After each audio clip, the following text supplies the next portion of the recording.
Conversation going now. We're joined by Keith Fitz-Gerald, Chief Investment Officer at the Fitz-Gerald Group. Keith, always great to have you here with us.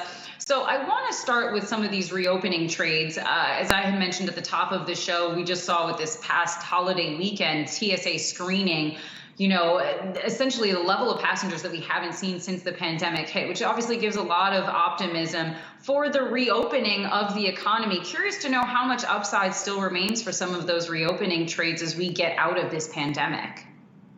That's a sharp question. It's a tough question. At the same time, the Hilton, for example, is recording a record night of hotels. We've got record travel numbers, et cetera. I think all of that's getting pretty priced in at this point. So I'd be more leery of downside than I would be trying to grab onto additional upside. I'm not saying any of those companies are bad investments, but I think you got to tread very carefully at this point. It's a well understood trade.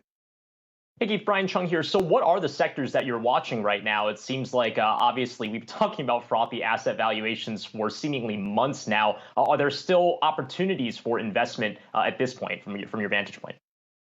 No question in my mind that there are opportunities, but like everything, it depends on perspective, right? If you're thinking about, for example, the cruise industry, you're talking about $23 billion globally in a good year. Apple does that every 90 days. So, you're talking about how do you allocate your choice in your investment.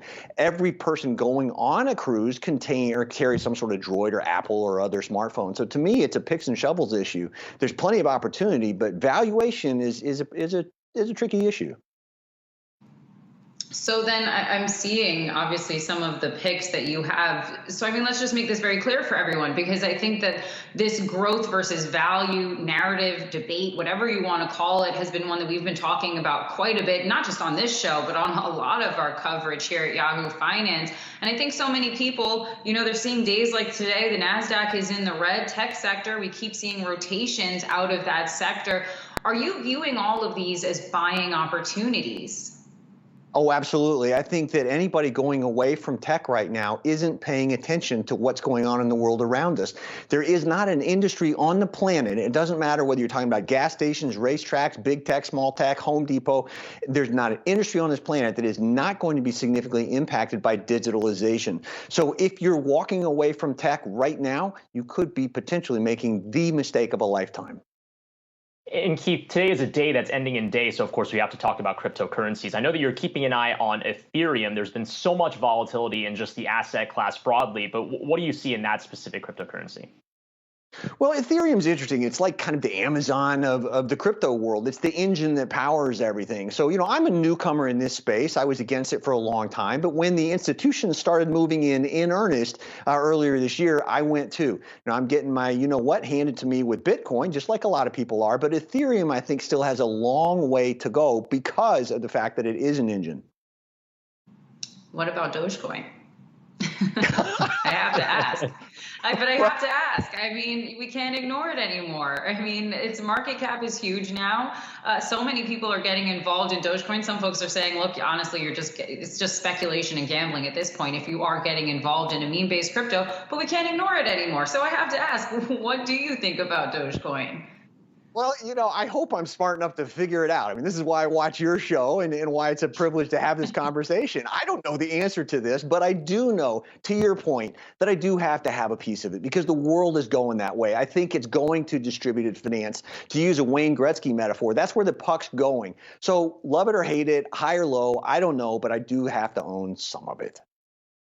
Now, okay, how much to own of it, though? Not just necessarily Dogecoin, but cryptocurrencies broadly. We know institutions are advising some of their wealthier clients to have maybe some sort of portfolio that could be exposed in some degree to these asset class, securities. So is it go heavy on this right now, especially with some of the maybe sharp declines that we've seen specifically in Ethereum, or should you still be approaching this with some hesitancy, some conservatism, given the regulatory risks, especially that face it?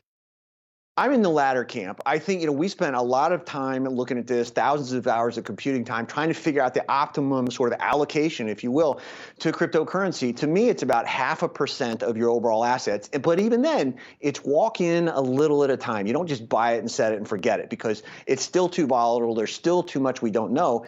But what we can't ignore is the fact that it's coming our way. So to me, this is a lot like going surfing. You got to figure out when the tide's coming in and look for that one wave that's going to be great to ride. All right, I want to head very quickly as a last question right back to equities, Keith. Something else that we can't ignore, which is inflation.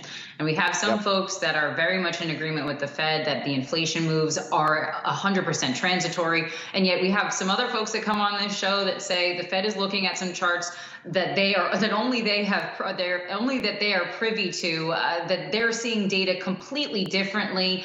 Where do you stand on this issue in terms of inflation? What kind of risk do you think it carries to equities going forward? Well, I think the Fed is horribly wrong on this issue, and all they have to do is step outside their office to see how the rest of us live, and they'll figure it out right quick that groceries, gasoline, education, medicine, all these things are costing tremendously more than they used to. So to me, from an equity standpoint, it's how much money's in this system. I don't think it's going to remove the opportunity. So, for example, a company like Apple, which is growing at the double-digit rates well in excess of inflation, is the way you defend against this, not the way you hide and hunker down. I think that the plays in oil and in stability currencies, those kinds of things, they're okay. But again, I think it's not what the Fed thinks it is. I'm very much in the camp that this is here to stay. It's far more serious problem than they're letting on. All right, Keith Fitz-Gerald, never one to pull his punches, Chief Investment Officer at the Fitz-Gerald Group. Thanks so much for joining us.